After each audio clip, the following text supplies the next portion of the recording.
The Kickoff Breakfast Show. Welcome back to the Kickoff Sports Breakfast Show on Beach FM, and let's talk basketball now. And let's welcome into the show the Chief Executive of the New Zealand Breakers. It's Matt Walsh. G'day, Matt. Hey, thanks for having me. Thank you for coming on. How are you doing at this time, my friend? Yeah, I'm doing well. I'm excited to be back in level 2. Anxious to get back going here with the rest of our staff, and just like everybody, trying to manage and get through.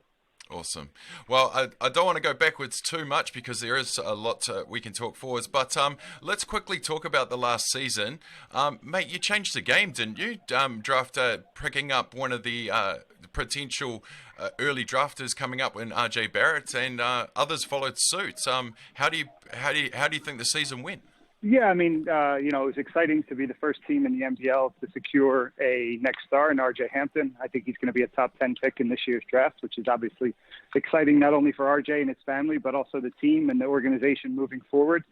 And, when we bought the club 2 years ago, it was one of our goals is to, professionalize the organization and give ourselves a presence on the world stage. And I think we've done that. Overall, I think the season was really good. I know from going through it as a player, you're always going to have seasons that are really good, really bad from a winning perspective, and up and down. And there's always positives and negatives to take out of it. And we went through a lot of adversity this year on the court and off the court, including, losing a beloved member of our family and our manager, Fatalatoa. And the team fought through it. The team endured. And second half of the season, we were by far the best club in the league. So we've got a lot of stuff to build on. And, we're very much looking forward to getting next season started. Amazing. I just want to briefly touch on your history because, you did go undrafted. You have been in the system and seen how it has happened. Do you think with that experience, it was important for you to, bring over that development and give them a chance to play over here instead of being, swallowed up by the NCAA? Yeah, I mean, basically what we sold RJ on was just that this was the best place for him to develop anywhere in the world. And that included college and included other places in playing basketball globally, internationally. So once RJ, he had great choices, right? Kansas, Duke, Kentucky.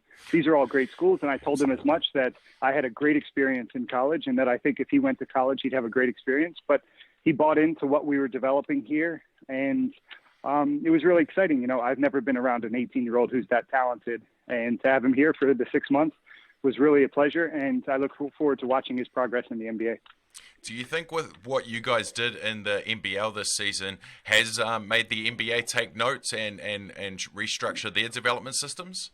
Yeah, there's no question. We've seen that right away with what they've done with the new G League program, and I think Adam Silver had a quote last year that he was jealous of the program we developed, and I think that showed. We knew that they were going to come back with something, but I don't think what they've done inhibits what we're trying to do here, and I think that we're going to continue to get high-profile players, and it's something, as the Breakers here, we want to be the leader in the league in doing that. And is there anywhere we're possibly looking at for next season? Yeah, absolutely. We're in discussions with a number of players, and obviously there's still a lot of uncertainty in North America in terms of when the NBA season will get going, when the G League season will get going, and also when the college season will get going. And we're preparing here to get one of those high-profile potential draft picks. And, again, you never know until you have the signature on the paper, but we're working really hard to do that. Awesome. Hey, let's talk about some of those signatures that you have already locked in. Some of our Saints family have already recommitted. You've already got that core with a very bright future locked in for the next season. Yeah, it's exciting. Obviously to have 5 guys back from last season's team where, like I mentioned, we're the best team in the league.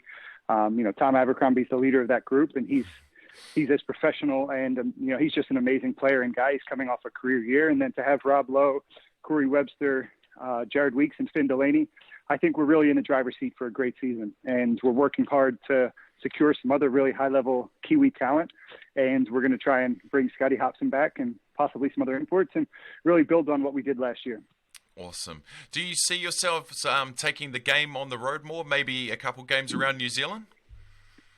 Absolutely. Assuming that travel is back to normal and we can do that from a government regulation standpoint, absolutely. It's one of the favorite things that we've instituted since I've been here. It really means a lot to us that we're the New Zealand Breakers and not the Auckland Breakers. And we're really looking forward to getting out in the other communities and giving our fans around the country a chance to watch us play in person. Oh, brilliant, mate. If I could travel to Auckland every week to watch you guys live, I would, definitely. Hey, I appreciate that. Let's talk New Zealand now, and I'd love to get your thoughts on the NZMBL and how they've been doing the last few years. Yeah, I think it's great, from our perspective, to have a domestic league during our players' off season.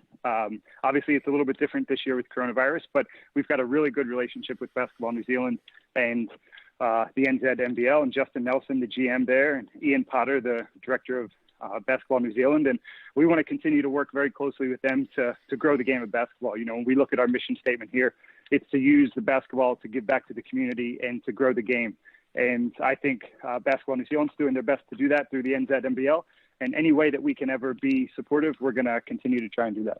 Awesome. How do you think you would see a season during this time, coronavirus? How do you think they should play the New Zealand season?